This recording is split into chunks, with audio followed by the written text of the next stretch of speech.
During the 1760s and especially 1770s, there was growing tension between England and her North American colonies. The Puritan founder of Boston said in 1630, "For we shall be as a city on a hill." But in 1774, King George III declared, "The New England governments are now in a state of rebellion. Blows must decide whether they are to be subject to this country or to be independent." If George III had had his way, could this have been the end of the city on a hill? Many of the conflicts emanated out of Boston, the hotbed of Puritanism in previous generations. Samuel Adams, a pious man who called himself the last of the Puritans, was chief of those agitating for independence. On March 5, 1770, a conflict in Boston led to the Boston Massacre. To this day, the exact details are not fully known. Who instigated it? How many died? John Adams, an attorney and Samuel Adams' younger cousin, even chose the unpopular position of defending the British soldiers in the Boston Massacre. As a believer in the rule of law, he felt that it was the right thing to do. As he said in that trial famously, "Facts are stubborn things."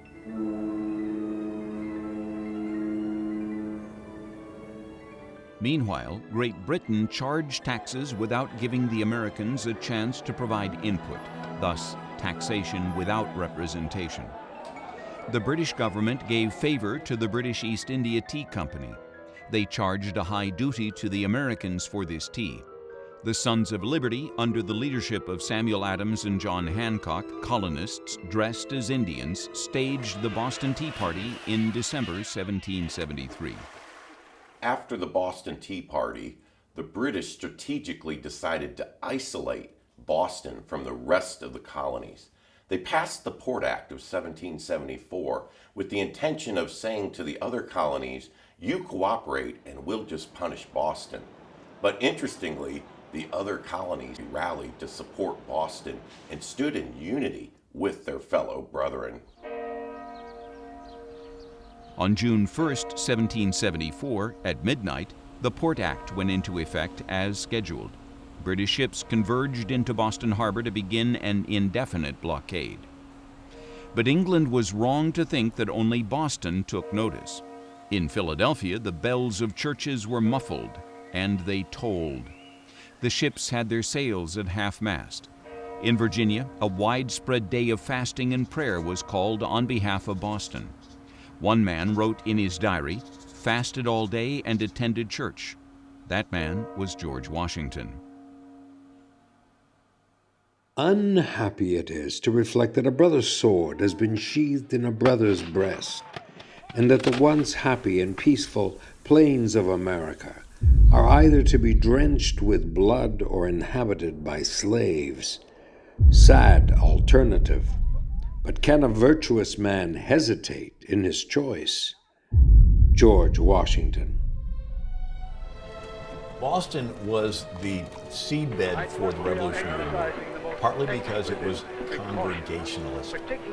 They embraced this congregational form of church government, that it's not a top-down hierarchical system, it's a bottom-up. And each individual person is equal, and they're accountable individually to God, and they choose from amongst themselves who are going to be their leaders. This was different than some of the colonies like Virginia, which was an Anglican-run colony with a royal crown-appointed governor. In New England, the people were involved, and so they were used to these freedoms, they were used to autonomy, and that is why when the king began to take away their freedoms, the people in Boston, Samuel Adams, John Hancock, John Adams, they were the most strenuous in opposing the king taking away the freedoms.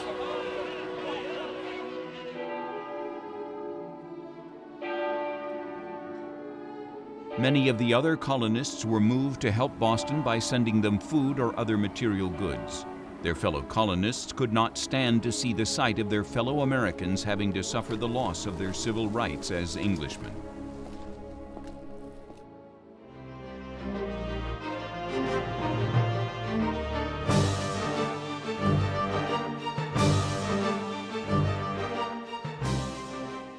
The Port Act of 1774 against Boston struck a raw nerve.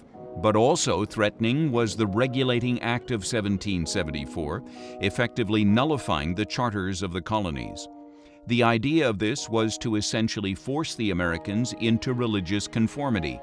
One author, Stephen J. Keeler, notes, "Dissenters feared that the Church of England would send an Anglican bishop to the colonies.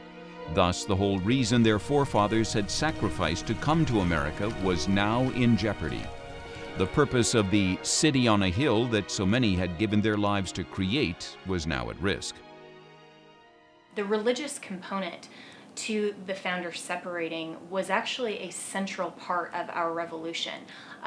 We try to, in our society today, secularize the founding fathers and secularize the revolution as just taxation without representation and some of those other things that were key, but really the idea of free exercise of religion and the opportunity in this new world to make sure that we as individuals and as family units have a right to freely worship God was so central to what the founders absolutely fought for. Was the whole Pilgrim and Puritan errand into the wilderness about to be extinguished? Would this mean that 150 years of virtual self-rule earned at the expense of blood, sweat, and toil have all been in vain? And many of the citizens in the new nation began to say, wait a minute, we had come here, some of them with their ancestors over 100 years earlier, for religious liberty. And now the British were going to impose a state church and control the thoughts and minds of the people through religion. In the Declaration of Independence, Jefferson lists more than 20 specific complaints against the King of England. One of these alludes to this regulating act, for taking away our charters, abolishing our most valuable laws, and altering fundamentally the forms of our governments. Indeed, there was a lot more at stake in this ongoing conflict between the British Crown and the American colonies than taxation without representation. Of the Americans on the eve of the Revolution, one historian has exclaimed, "Who can deny that for them the very core of existence was their relation to God?" Indeed, many of the nation's forefathers were committed to the Lord in their Trinitarian churches, and their concepts of freedom came from the Bible. As many of them knew so well, the Bible says in 2 Corinthians chapter 3, "Where the Spirit of the Lord is, there is freedom." America owes a great debt to our Judeo-Christian heritage for us even becoming a nation in the first place. For Providence Forum, I'm Jerry Newcomb.